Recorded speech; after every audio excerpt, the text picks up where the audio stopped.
আমাদের পুরো যে সুপারভিশন ওয়ার্ক ফ্রেমওয়ার্ক সেটাকে আমরা পুরো বাংলাদেশের ব্যাংকের ভিতরে আমরা রিস্ট্রাকচার করে ফেলছি।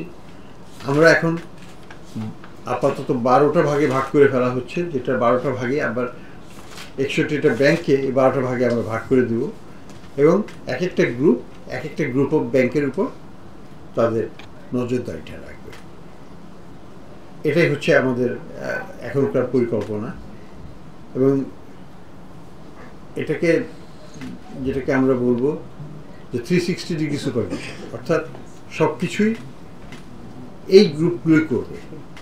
এখন off site, on site, this site এগুলো হবে না, সবগুলোকে একসাথে করেই 360 ডিগ্রি সুপারভিশন হবে। পুরো জিনিসটা যেন এই গ্রুপের কাছেই থাকে এবং গ্রুপের মেম্বার যারা থাকবেন তারা সেটাকে অ্যানালাইসিস করে একটা কম্প্রিহেন্সিভ রিস্ক অ্যাসেসমেন্ট তৈরি করবে, যেটা আমরা ব্যবহার করব পলিসি মেকিংয়ে। আমাদের যে এনগেজমেন্ট উইথ দ্য কমার্শিয়াল ব্যাঙ্কগুলো যেটা হবে সেটা ওইটার ভিত্তিতে হবে। তো এই শিফটটা একটা বড় রকমের পরিবর্তন আমরা আশা করব, যেটা আমরা করতে পারবো খুব শৃঙ্খলতার সাথেই, এবং জানুয়ারি মাস থেকে এটা কার্যক্রমটা শুরু হয়ে যাবে।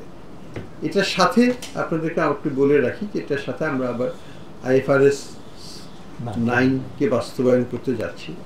এখানেও কিন্তু আমাদের আশেপাশে সব দেশ এবং বেশিরভাগ দেশই অলরেডি IFRS 9-এ চলে গেছে, আমরা এখনও যেতে পারিনি এবং এই যাত্রাটাও কিন্তু সহজ নয়। আমরা আশা করছি যে 2027 সালের জানুয়ারি থেকে এটাকে চালু করা যাবে। পৃথিবীর বেশিরভাগ দেশেই বলবো যেটা 3-4 বছরের নিচে হতে চায় না। আমরা 2 বছরে করার চেষ্টা করব, দেখা যাক কী হয়। তো সেটাও একটা বড় একটা দিক হবে, কারণ আমার যদি এই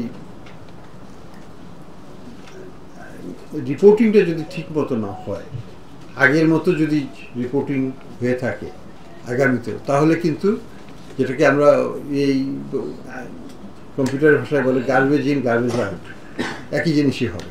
অর্থাৎ আমরা এমন সব তথ্য দেব যে তথ্যের ভিত্তিতে যে পারফরমেন্সও হবে সেটাও ওইভাবেই হবে। কাজেই আমাকে কিন্তু আমার রিপোর্টিংটাকে ঠিক করতে হবে, অ্যাকাউন্টিংগুলোকে ঠিক করতে হবে এবং সেটাকে ফরওয়ার্ড লুকিং করতে হবে। সেই জন্য আমরা IFRS 9কেও সমানভাবে জোর দিচ্ছি, কারণ ইন্সপেকশনটা তো হাওয়ার উপর হবে না, এটা তো তথ্যের ভিত্তিতেই হবে।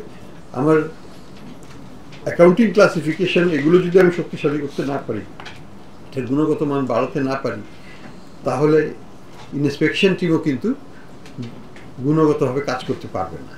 তো সেজন্য এই দুটোকেই আমাদেরকে সমান্তরালভাবে এগিয়ে নিতে হবে, যদিও সিকুয়েন্সিয়ালি আমরা একটার পর আরেকটা রাখছি, কারণ একসাথে তো সব করা সম্ভব হবে না, সেটা উচিত নয়। তো এটাই আমাদের প্রত্যাশা। আমরা চাই বাংলাদেশ ব্যাংকে লক্ষ্য হচ্ছে যে ব্যাংকিং খাতটা যেন সুসংগঠিত হোক, ব্যাংকিং খাতটা অন্যান্য দেশের মতো এবং উন্নত দেশগুলোর মতো যেন একটা ভালো একটা ভূমিকা রাখতে পারে আমাদের অর্থনৈতিক উন্নয়নে, সেটা আমাদের প্রত্যাশা। আমরা চাই প্রত্যেকটা ব্যাংকই যেন তাদের গ্রাহকদের আস্থার জায়গা হতে পারে। আমরা চাই তারা যেন প্রত্যেকেই গ্রাহককে ধরে রাখে, অ্যাট্রাক্ট করতে পারে এবং নতুন নতুন ফাইন্যান্সিয়াল প্রোডাক্ট দিয়ে আমাদের অর্থনীতিকে সমৃদ্ধ করতে পারে।